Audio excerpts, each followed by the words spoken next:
किसानों ने अभी तक कोई गैरकानूनी काम नहीं किया, कोई गलत काम नहीं किया।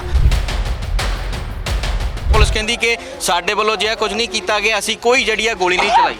तो वैसे मर गए वो? किसने बिना गोली चलाए मर गए वो?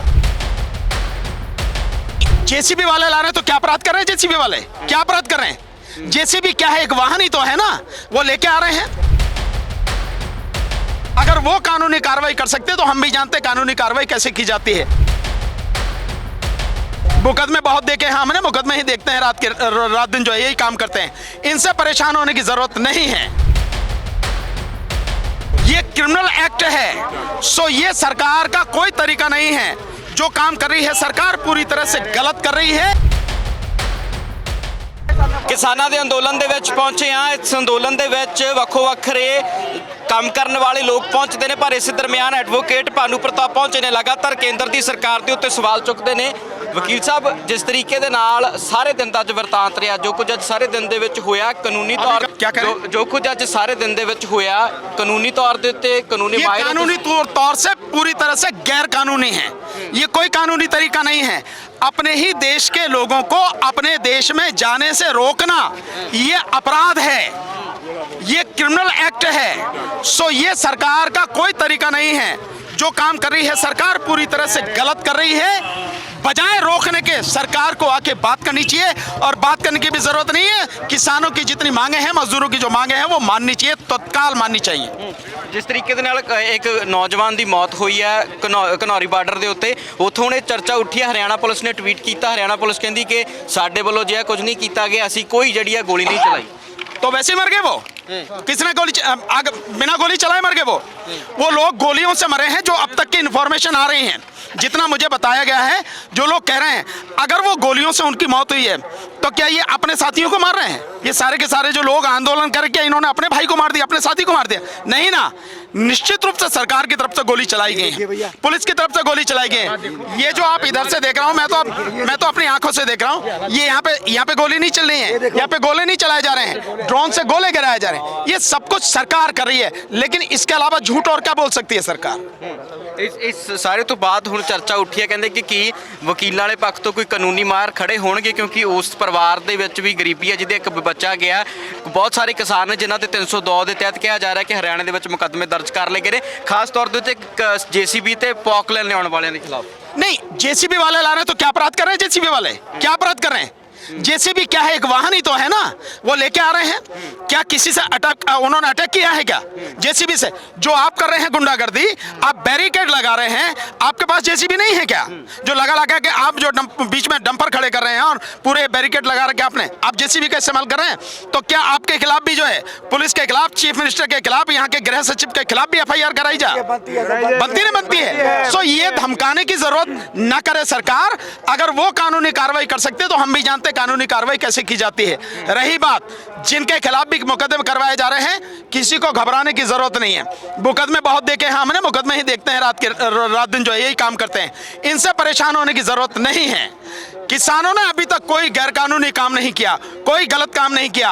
अगर उन बेगुनाह किसानों पर मुकदमे लगाए जाते हैं, झूठे मुकदमे लगाए जाते हैं, तो झूठी FIR कराने के लिए भी कानून है।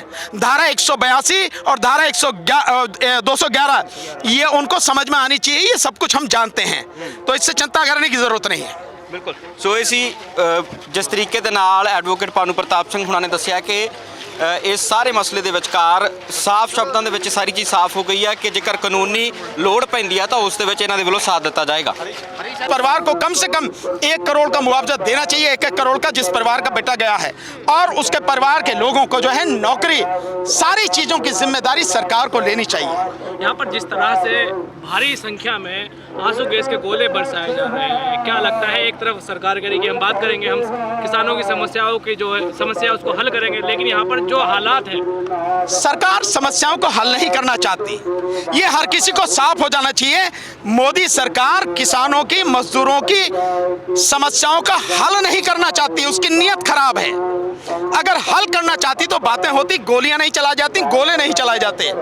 और बात करने के लिए माहौल बनाया जाता है, और माहौल होता है कि आप बैरिकेड हटाओ, आप जो फोर्स लगा रखी है, जो लेके शार्प शूटर बैठे हैं सरकार के, और जो आरएएफ के जो लोग बैठे हैं, आप उन्हें हटाओ, पहले यहां से पीछे लेके जाओ और तब बात करो। आप एक तरफ गोली चला रहे हैं, एक तरफ बम पटका रहे हैं, आप लोगों को मार रहे हैं, आप तो बातचीत कहां करना चाहते हैं? आप बातचीत नहीं, मारना चाहते हैं।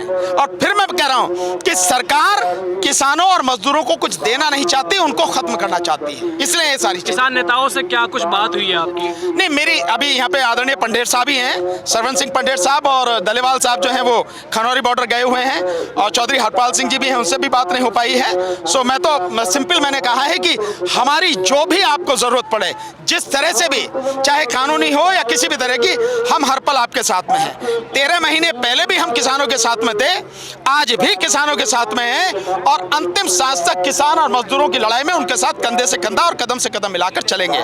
सो जैसा वो कहेंगे हम लोग वैसा उनका साथ देंगे। ਵਕੀਲ ਸਾਹਿਬ ਤੁਸੀਂ ਨਾ ਈਵੀਐਮ ਦੀ ਲੜਾਈ ਸ਼ੁਰੂ ਕੀਤੀ ਹੈ, ਤੁਹਾਨੂੰ ਲੱਗਦਾ ਵੀ ਪੰਜਾਬ ਨੂੰ ਬਾਈਪਾਸ ਕਰਕੇ ਹੁਣ ਇਹ ਜਿਹੜੀ ਹੁਣ ਐਮਪੀ ਦੀ ਚੋਣ ਆ ਰਹੀਆਂ ਨੇ, ਮੇਨ ਚੋਣ ਆ ਰਹੀਆਂ ਨੇ 24 ਦੀਆਂ, ਨਹੀਂ। ਉਹਨਾਂ ਨੂੰ ਜਿੱਤਣ ਦੀ ਕੋਸ਼ਿਸ਼ ਕਰ ਰਹੇ ਨੇ ਵੀ ਪੰਜਾਬ ਨੂੰ ਚਾਹੇ ਬਾਈਪਾਸ ਕਰ ਦਿਓ? नहीं, पंजाब को बाईपास क्यों कर देंगे? पंजाब इस देश का हिस्सा नहीं है क्या?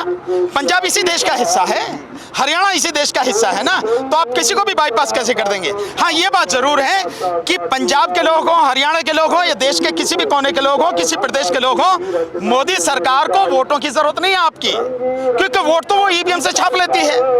ईवीएम मशीन से जितनी वोट चाहिए वो छाप लेती है। आपके सामने सीधा उदाहरण, अभी 3 राज्यों में जो जीत के आई है, जो जबरदस्ती छीना है, चाहे वो मध्य प्रदेश हो, छत्तीसगढ़ हो या राजस्थान हो। आप एक चीज देखिए कि मध्य प्रदेश में 230 सीटों में से जब पोस्टल बैलेट की गिनती हो रही है तो 199 सीटों पर कांग्रेस आगे है, और जब ईवीएम से सारी गिनती होकर आई है तो बिल्कुल उलट हो गया। कांग्रेस 63 पे आगे सिमट गई, और वो 163 से ज्यादा सीटें लेके जो सरकार बना रहे हैं।